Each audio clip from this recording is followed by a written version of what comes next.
Assalamualaikum warahmatullahi wabarakatuh. Perkenalkan, nama saya Nurmala F. Rahman. Saya dari kelas 1B, Program Studi Manajemen Pendidikan Islam, YIN Sultan Amai Gorontalo. Dalam video ini, saya akan menjelaskan tentang etika, moral, dan tanggung jawab. Etika dalam hidup manusia dipandang sebagai sarana orientasi. Sarana orientasi untuk menjawab suatu pertanyaan yang fundamental, yaitu bagaimana manusia harus hidup dan bertindak. Dalam konteks ini, etika bertugas menghilangkan kebingungan, meluruskan motivasi, memberikan pemahaman atau pengetahuan, dan memunculkan komitmen. Komitmen adalah suatu janji pada diri kita sendiri ataupun orang lain yang tercermin dalam tindakan kita. Harusnya, sekali kita komit, maka kita akan selalu mempertahankan janji itu sampai akhir.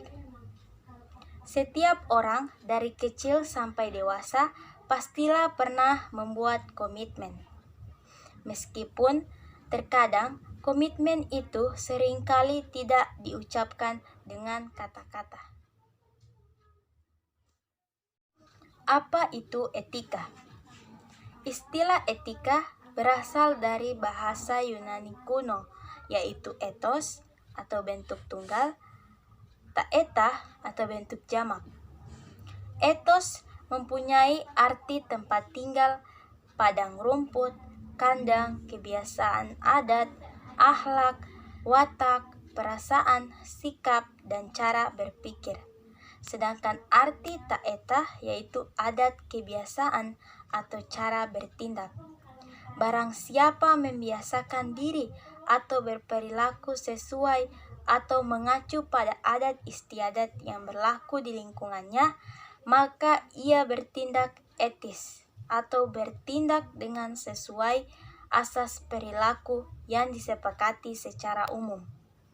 Dari arti bentuk jamak inilah yang melatar belakangi terbentuknya istilah etika yang dicetuskan oleh Aristoteles untuk menunjuk filsafat moral.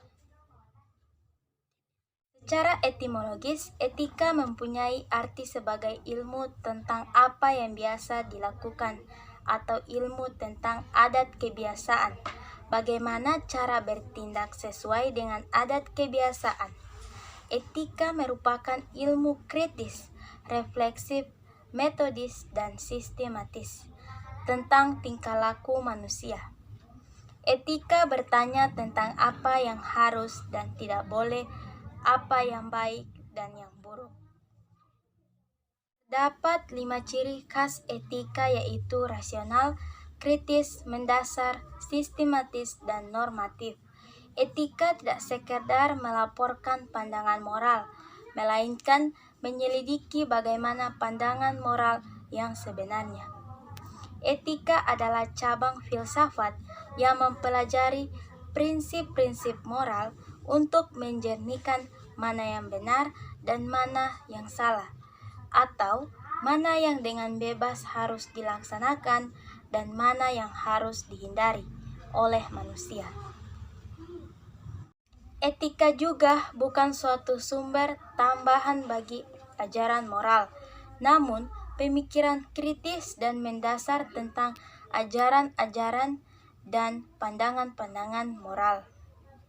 Etika mau mengerti mengapa manusia harus mengikuti ajaran moral tertentu dan mau membantu manusia agar lebih mampu mempertanggungjawabkan kehidupannya.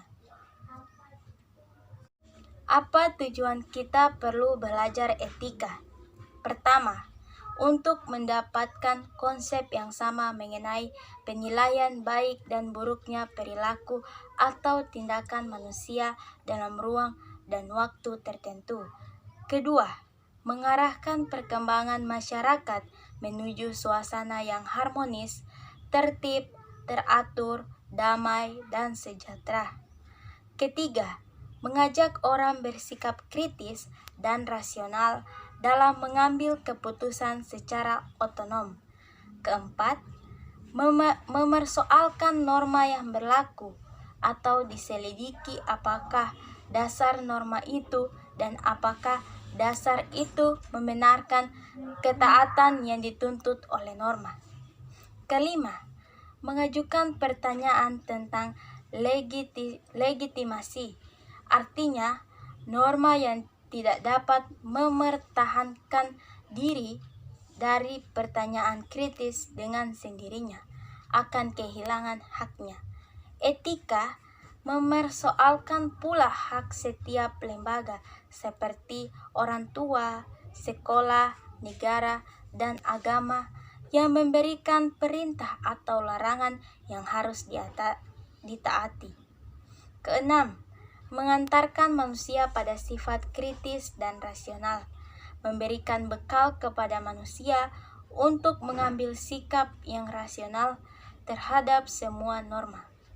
Ketujuh, untuk menjadi alat pemikiran yang rasional dan bertanggung jawab bagi seorang ahli dan bagi siapa saja yang tidak mau diombang-ambingkan oleh norma-norma yang ada.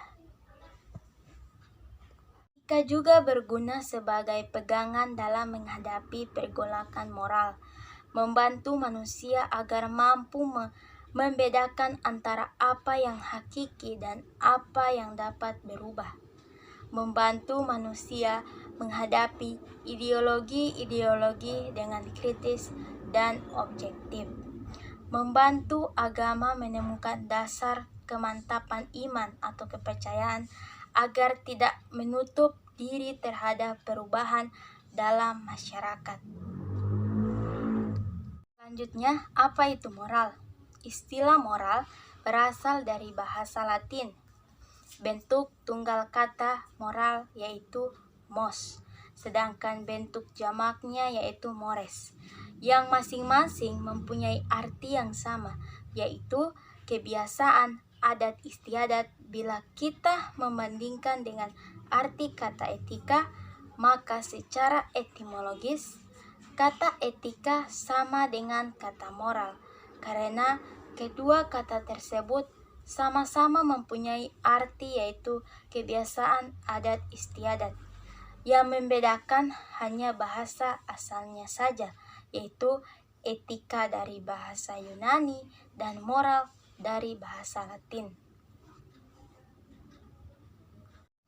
Kata bermoral mengacu pada bagaimana suatu masyarakat yang berbudaya atau seseorang berperilaku seturut nilai dan norma yang berlaku. Rumusan arti kata moral adalah nilai-nilai dan norma-norma yang menjadi pegangan bagi seseorang atau suatu kelompok dalam mengatur tingkah lakunya. Moral sesuai dengan ide-ide yang umum diterima tentang tindakan manusia, mana yang baik dan mana yang wajar. Moral mengacu kepada baik buruknya perbuatan manusia sebagai manusia. Inti pembicaraan tentang moral adalah menyangkut bidang kehidupan manusia, dinilai dari baik buruknya perbuatan selaku manusia. Norma moral dijadikan sebagai tolak ukur untuk menentukan betul salahnya sikap dan tindakan manusia, baik buruknya sebagai manusia. Moralitas berbicara mengenai kesesuaian sikap dan perbuatan atau lahiriah dan batiniah dengan norma-norma moral yang dipandang sebagai kewajiban. Moralitas akan tercapai jika dalam menaati norma moral tertentu bukan karena takut atau dihukum, melainkan karena sadar bahwa melakukan norma itu merupakan kewajiban. Dengan demikian, nilai moral baru akan ditemukan di dalam moralitas. Dorongan batin itu tidak dapat ditangkap dengan indera, sehingga orang tidak gampang akan menilai, memberi penilaian moral secara mutlak. Menurut Immanuel Kant, hanya Tuhan yang dapat mengetahui dorongan atau lahiriah dan batiniah perbuatan seseorang bernilai moral. Selanjutnya yaitu tanggung jawab. Pengertian tanggung jawab adalah bentuk sikap manusia terhadap segala tingkah laku dan perbuatannya. Tanggung jawab adalah bentuk kesanggupan untuk memikul risiko. Wujud dari tanggung jawab adalah dapat dibuktikan dengan konsistensi perbuatan. Manusia yang hidup di dunia sejak lahir pada dasarnya memiliki tanggung jawab atas dirinya sendiri. Tanggung jawab adalah wujud memerdekakan diri sendiri dan orang-orang yang ditanggungnya, seperti yang sudah disebutkan sebelumnya. Tanggung jawab adalah bagian dari risiko. Dalam Kamus Besar Bahasa Indonesia menafsirkan arti tanggung jawab adalah keadaan di mana wajib menanggung segala sesuatu, sehingga kewajiban menanggung segala sesuatu yang menjadi akibat. Tak mengherankan bila tanggung jawab adalah hal paling berpengaruh terhadap keseimbangan kehidupan di dunia. Tanpa adanya tanggung jawab adalah tanda kehancuran dunia. Itu artinya manusia mulai mengingkari segala yang sudah diputuskan dan itu dapat menghancurkan dunia. Tak ada lagi keseimbangan. Aspek-aspek tanggung jawab adalah sebagai berikut. 1. Kesadaran. Memiliki kesadaran akan etika dan hidup jujur, melakukan perencanaan dan melaksanakannya secara fleksibel, sikap produktif dalam mengembangkan diri agar bisa memahami sikap dalam belajar bagi dirinya sendiri. Yang kedua, keberanian.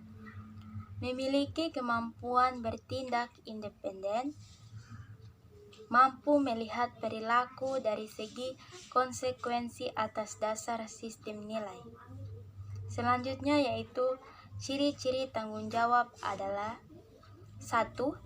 Melakukan apa yang sudah diucapkan. 2. Mampu berkomunikasi dengan baik kepada siapa saja. 3. Memiliki jiwa melayani dengan sepenuh hati. 4. Mampu menjelaskan apa yang dilakukannya sehingga pribadi manusia memiliki tujuan. 5. Tidak menyalahkan orang lain secara berlebihan. 6. Mampu menentukan pilihan dari beberapa alternatif. 7. Menjadi pendengar yang baik, termasuk dalam menerima kritik dan saran dari orang lain. 8. Berani meminta maaf sekaligus menanggung beban atas kesalahan yang dilakukan dan tidak mengulangi kesalahan yang sama. Yang 9. Peduli pada kondisi baik teman maupun keluarga. 10. Menghormati dan menghargai aturan. 11.